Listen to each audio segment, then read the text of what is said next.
त्यसलाई लगेर केमिकलसँग मिसाइन्छ, धुलो बनाइन्छ, त्यसबाट बनाइन्छ।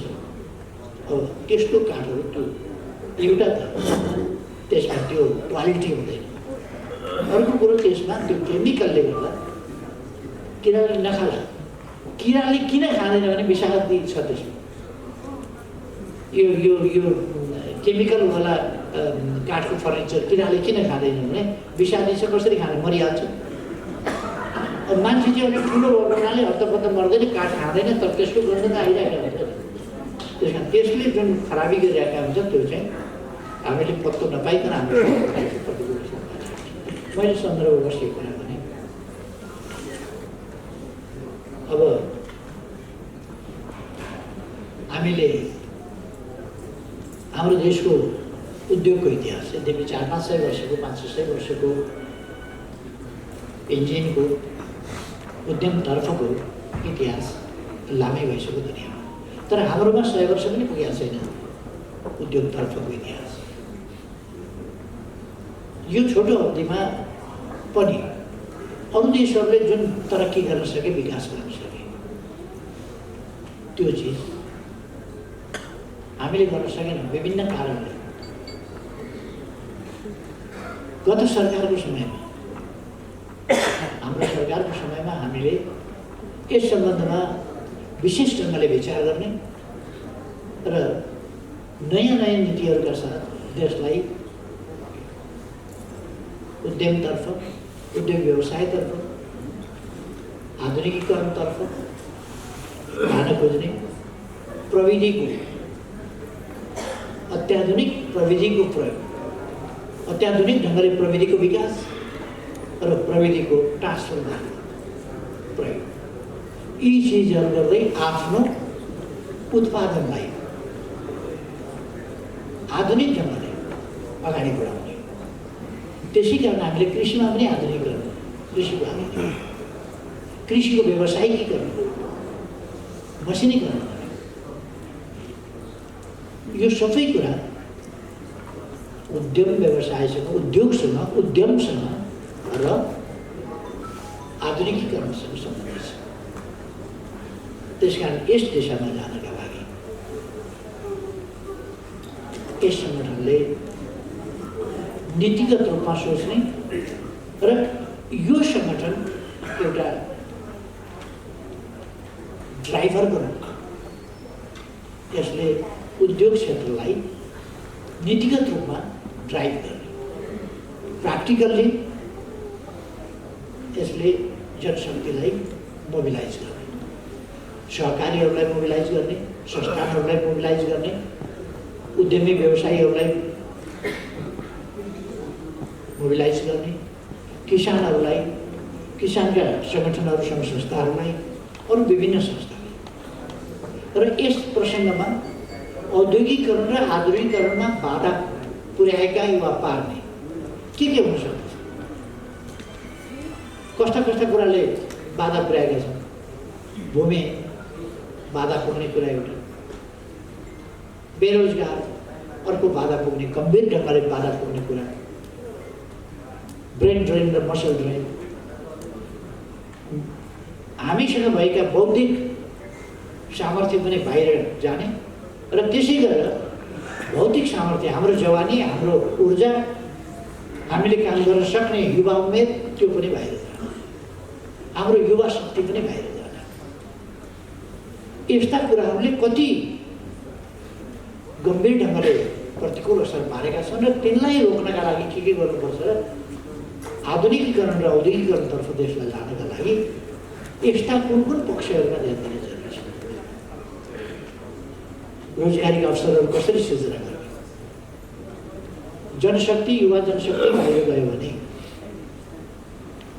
हामी युवा जनशक्तिलाई अब काम सिक्नका लागि भनेर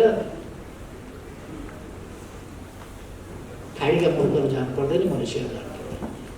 काम सिक्ने तालिम यहीँ दिन सकिन्छ अथवा काम सिक्नका लागि नै पठाउन सकिन्छ। युवाहरूलाई काम सिकेर आएर यहीँ काम गर्न सकिन्छ। मुख्य रूपमा कृषिको आधुनिकीकरण, कृषिजन्य क्षेत्रको आधुनिकीकरण, यसमा पशुपालन हुनसक्छ, मौरी पालन हुनसक्छ, अरू धेरै कुरा हुनसक्छ, अथवा ऊन जन्ने कारोबार हुनसक्दछ, सिल्क जान्ने कारोबार हुनसक्दछ, अरू थुप्रै कारोबार हुनसक्छ। यसमा पनि आधुनिकीकरणका कुरा हुनसक्छ। अब हामी फर्स्टमा हाम्रोमा मोटरसाइकल उद्योग नै खोल्यो भने पनि यति धेरै मोटरसाइकलको कारोबार हामी गरिरहेका छौँ, चल्दै रहेछ, चल्दैन, तर हामीले खोलेनौँ। त्यसले गर्दाखेरि अरूका टिनका पात्रालाई, अरूका यत्रो फलामलाई हामीले लाखौँ तिरेर लिनु परेको छ। अहिले त्यहाँ 5 केजी फलाम होला, 1000 रुपियाँको फलाम होला, त्यहाँ टिनका पात्रा अलिकति होला, 1000 रुपियाँका टिनका पात्रा होला। प्रविधि बाहेक के छ त एउटा मोटरसाइकलमा भन्दा 2000 को भन्दा बढी के सामान छ? केही पनि छैन। गाडीमै के हुन्छ भन्नु न, इन्जिन कति किलो हुन्छ? फलामै त हो। अनि यहाँ त कस्तो छ भनेदेखि 100 रुपियाँ किलोको, 150 रुपियाँ किलोको कति छ फलाम हुँदा, त्यतिको फलामलाई आधुनिक हतियार बनाउँछ र 20 लाखमा बेच्छ। 200 मा किन्छ फलाम, अनि त्यसलाई आधुनिक हतियार बनाउँछ र 20 लाखमा बेच्छ। अथवा 200 को सामान 20 लाखमा। कति गुणा भयो? प्रविधिले कति त्यसमा भ्यालु एड कति? त्यसर्थ त्यो वास्तविक मूल्य हुँदै गयो, असंरक्षण। त्यसै कारण त कम्पनीहरू, मल्टिनेसनल कम्पनीहरू कसरी फर्स्ट आएको छ, ठुला कम्पनीहरूको एकाधिकार कसरी छ भन्ने कुरा त्यसै लाग्छ। एउटा घडीमा के सामान हुन्छ, कति सामान हुन्छ त्यहाँ? सुन्दै भयो भने 1 किलोको घडीमा देखाएको छैन, तर घडी त 1 किलोको दामको मात्रै हुँदैन नि। 1-2 तोला सुन हुन्छ त्यसमा। 5 तोला सुनको रहेछ भने ल 5 लाखको सुन भयो। त्यसको दाम कति पर्छ भन्दा 1.5 करोड, 2 करोड, 1 करोड, 50 लाख। 50 लाख पर्ने घडीको दाम वास्तवमा त्यसमा पढल मूल्य के छ त भन्दा निर्माणको टेक्नोलोजी, त्यो टेक्नोलोजीको मात्रै भ्यालु। अब ब्रान्डको पनि भ्यालु राखेका छन्, टेक्नोलोजी, मोडल, ब्रान्ड, त्यो ब्रान्ड, यी चिजहरूको भ्यालु। त्यसकारण हामीले बुझ्नुपर्छ यो रेडिमेड चिजहरू हामीले कयौँ गुणा धेरै मूल्य तिरेर किनेका हुन्छ। मोबाइलले समय दिए पनि हामी छुट्टै घडी त किनेर बाँच्छौँ। आकर्षक घडी फ्याक्ट्री यहीँ खोले पनि हुने हो।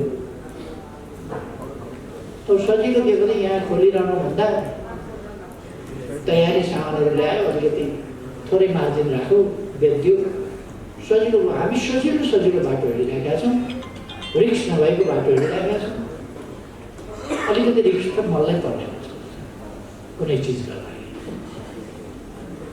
त्यस कारण हामीले अलिकति उद्यमी बनाउनु, त्यस खालको चिजहरू गर्न आवश्यक छ। यतापट्टि यहाँहरूको संस्थाले सोच्नेछ।